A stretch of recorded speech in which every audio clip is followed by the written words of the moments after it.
what I was going to get to is a really interesting interview that just popped up a few days ago with the man, the myth, the legend, Jason Blundell, who has confirmed he is starting a brand new studio under PlayStation, Dark Outlaw Games. They didn't mention anything about what game they're working on or, a time frame of when they're going to be announcing something, but he said when they have something to say about their new game, they're going to say it. Deviation Games was his last studio that he founded with, I think, another Treyarch dev, if I'm not mistaken. And that project ended up falling flat. Not sure really what went wrong, but that studio also, I think, it hired like Tony Flame from Treyarch. Like they were definitely grabbing some COD devs. They were grabbing, and they were working on some ambitious game, and it just completely fell apart. But Blundell's not going to let that be like his legacy, where he left Treyarch and then his studio fell apart. He's starting a new studio. They're working on a new game. And no, it's not zombies. Before somebody starts saying round base is back and I'll bring back premise, because that was a very clear inside joke, I think, with the zombies community. But then I think people definitely took it serious at a certain point where people literally thought absolutely, they thought Blundell was like gonna continue zombies at a different studio. I'm like, just so many things wrong with that idea. But anyway, he kind of broke some silence in this podcast he did with, who was it, with Jeff Gerstmann, hope I said his name right. And a couple of things that I think are really worth bringing up from this podcast. The first thing is why Black Ops 3 Zombies is such a robust offering was, as he says, was due to campaign being behind. The campaign was screwed. And the quote was, hey, you have a 200-man team. Start making zombie maps while you try to work out what to make. And Fajardo, you brought this up because I missed this part of the podcast. He also mentions something about the campaign specifically. I'm trying to remember what it was. It was about the narrative, how they kind of just like threw whatever they could together about machine corrupts man. If you want to jump into that. Yeah, basically, I won't go on a big tangent about what the storyline behind it, but basically, they were really behind on the Black Ops 3 campaign, so they knew they could get a really out there, a really like rogue idea approved because they had no time to go back to the drawing board again. So that's why they went and did this really out there idea of the theme of like machine corrupts man. And Blundell was talking about how it was Black Ops 2 was like man versus machine, and then Black Ops 1 was man corrupts man. So like that was like a pretty cool like sort of trilogy they had going, but I don't think people have really seen it in that light. Because the Black Ops 3 campaign is probably regarded as one of the like most disconnected and just not like fan favorited at all, I'd say, in the part of the general consensus of Call of Duty players, I'd say definitely for me, and I think you as well, DK. But yeah, that was basically what he said, is that there wasn't enough time, so they just pretty much threw together the most out there idea they could possibly have, and it just to have a approved. campaign. So exactly, yeah. And it's unfortunate because like that's the second Call of Duty, the second and only Call of Duty to have co-op, and I'm like, dude, co-op campaigns would go hard, which I know Raids kind of gave us a taste of in Modern Warfare 2. I love that idea, but you could definitely tell like Black Ops 3 as a whole, campaign's like the weakest link. Even though gameplay wise there are some impressive moments, narratively, like it doesn't become a Black Ops sequel to like the end of the game where it's like, oh, let's mention Menendez and Nova 6, cool. But the big takeaway from that, which I want to ask Stanley about here, the fact that they were behind on campaign, so they put more manpower onto zombies. What do you think that says, though, about what is regarded as arguably the best Call of Duty Zombies of all time? Is it just because they had more manpower? Because I know there's also the argument of too many cooks in the kitchen. What do you think that means for like future campaigns? Should they devote more resources to zombies, or should they just hire more people in general based on that statement? I think especially when we have to kind of contextualize back then what COD development looked like, where they weren't really relying on as many overseas or outside developers to do everything. Where like in Black Ops 4, in Cold War onward, we started seeing Beanox, Activision Shanghai, we started seeing High Moon Studios getting involved. So it's like that might be why it's causing all these different like disconnected threads and not as cohesive gameplay in the later titles. But in Black Ops 3, maybe a lot of it was done in-house. A lot of it was done with closer development teams and closer side development teams. But I do think that there is some precedent to having more people on zombies absolutely helps it. Giving it more manpower, giving it more budget, giving it more resources. That's something that zombies has struggled with since basically day one. And I wish we could have that. But I think we also have to understand that zombies is their weakest return out of any of their like core modes. Zombies has probably, for every dollar you spend in zombies, you get the least amount of return compared to like Warzone. They could spend maybe a third of what they spend on zombies in Warzone. Again, I don't know the figures, but in my head at least, Warzone brings them the most amount of money back in compared to how much they spend on it. So I think that's something that Activision has recognized, and they're like, how can we corner cut zombies while still bringing in a return that they just weren't seeing? Because they want short-term returns, where zombies is a long-term reward system. People are still buying BO3. People are still buying BO1 and BO2 and BO4. And they're still buying IW and AW in World War II for just the zombies. Multiplayer, you just can't play that the same way anymore. But no matter how zombies is developed, it can be played the exact same. And that's where stuff like MWZ, that's such a short-term return idea. I don't think I'm ever going to be able to play MWZ the same way again. Whereas like Black Ops 1, that is an unchanged mode. I just need 3 buddies, and I can play it the exact same way I did over 15 years ago. Right.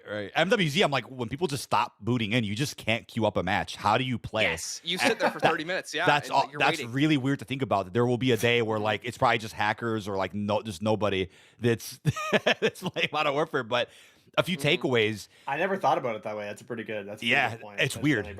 We've never seen zombies in that way. I think the way MW3 did it, but it's almost like Black Ops 3 was the only game where you truly had not only in-house, right, a lot of in-house development, but so many more people that were also kind of in sync. Where, like you mentioned, a little while ago, with like the narrative at least, you didn't have people either wearing all the same hat and like trying to juggle all these things and missing details, or all these other people kind of chiming in with their ideas and not corroborating correctly to where there's then plot holes and whatever else. But Black Ops 3 is an ambitious game, has some of the best atmospheres we've ever seen in round-based maps. Very strong narrative across the board all the way through. But you also see that with Chronicles that came out during the second year of support for BO3. It's like, they really had folks on deck grinding out hell of a lot of zombies content. And when you would have thought Black Ops 4 was going to do it, it just didn't. And I think we might know why, right? Yeah. Blundell, I think, reveals one of the biggest secrets about zombies that I think really does close a lot of loose ends, or wraps up a lot of loose ends that people have been wondering about. Because how do you go from BO3, what it accomplished, and then how does BO4 just not pick up on that off rip, right? You want to do 2 stories at once? Fine, right? As long as you end Ether first, maybe then focus on Chaos later, or you give them both equal amounts of time and good budget, fine. I mean, I'm not against the fact that Chaos existed, and I don't blame Chaos existing for why Ether kind of fell short in a number of ways, but you can tell, right? As he confirms in the podcast, he got promoted to co-studio head. I think it was maybe after Zombies Chronicles. I can't remember the exact time frame, but it was definitely before BO4 came out. So after that, he then becomes farther away from the core game development, which is what he is the most passionate about and cares the most about. He explains in the podcast very clearly that, as he got farther and farther away, from what he had worked on for so long, he couldn't necessarily protect his team anymore. And as they moved on to what he calls the next phase of Call of Duty, he didn't feel like he would be very helpful. And he actually got bored and didn't feel like coming into work anymore. So that was a sign for him that he wasn't working in or at where he felt he should have been. And he couldn't excel as a co-studio head of Call of Duty, or of Treyarch specifically, but maybe able to excel as a co-studio head of this new Dark Outlaw game studio, where maybe there's more creative control and less of a, less upper management interference, where it's like, you gotta, work on this for Warzone and figure out that, like, I think it's different being a co-studio head of a Call of Duty studio versus like a new independent studio under Sony, right? So what I was getting at with that is he kind of got farther away from the game development, it seems, and probably even the narrative, which I believe Craig Houston is probably in the same boat right now in a way, where he's not necessarily hands-on making, in-map dialogue or writing intel. Blundell got farther away, and then look at all the gameplay decisions that were made launch of BO4. Look at the fact that there seemed to be a lack of QA testing for some odd reason. And then maybe once Blundell heard, hey, I know you had a plan for a multi-year system for Black Ops 4 where you'd get several years of new content. By the way, that's scrapped. You got to turn Sledgehammer's COD 2020 into Black Ops Cold War. Sorry. So then that's probably where he checked out and was like, fuck that. So obviously we're kind of filling in the gaps here and kind of assuming based on what he said. But I think that does say a lot about kind of where Zombies was. Like Black Ops 4 probably would have been like a true BO3 sequel in a way, as far as kind of the gameplay systems, if maybe he wasn't promoted to co-studio head and then somebody else took over. I don't know. I mean, we could all guess, but without me going off on a tangent, feel free to there was also a piece of that puzzle was all the wasted dev time on the scrapped campaign that he also mentioned. I believe a full overhaul to the MP as well was more like Overwatch. Yep. Hero shooter. So BO4 had a lot of issues, and I think it's funny. Also during that interview, he calls Blackout Warzone, which was the original name for Blackout. I think that's hilarious. I forgot about that. Yeah. He briefly calls it that. He's like, oh, we're also working on Blackout or Warzone. And that was the original name for Blackout, which I think is pretty funny. Which, in terms of the context of what we know now, that was probably Infinity Ward being like, yeah, that's our name. You're not taking that for the next year. You're gonna have to change it to something else. But then we got aura filled Blackout. I love Blackout. I love Blackout. Yeah. It's amazing. I love that. The Warzone thing. I think that's pretty funny. It's funny you bring up Blackout because I know I don't play campaign or MP or Warzone. Blackout was the one that pulled me in because of the zombie aspects. Hell yeah. And that's something that's always missing from Warzone that I know for a fact. There's some like Activision executive, they're like, how can I get these zombie losers to play Warzone and spend money on bundles? And then someone like, I know they're trying to figure that out in the same way that like they're trying to figure out how to monetize zombies. When someone came up with Gobblegums, some Activision executive was like, you've done it. Thank you. I know they've been thinking of some way to do that for a while now. And that's where Gobblegums get into play. That's where like skins get into play, limited time modes with like skin bonuses. So I know they're still searching for ways to do it. I feel like they had the formula though. Like genuinely speaking, like look at Fortune's Keep last year, what I call the gold standard of how to drop a Warzone map. You had, I think it was 6 Easter eggs live day one, and a 7th got added like with the midseason.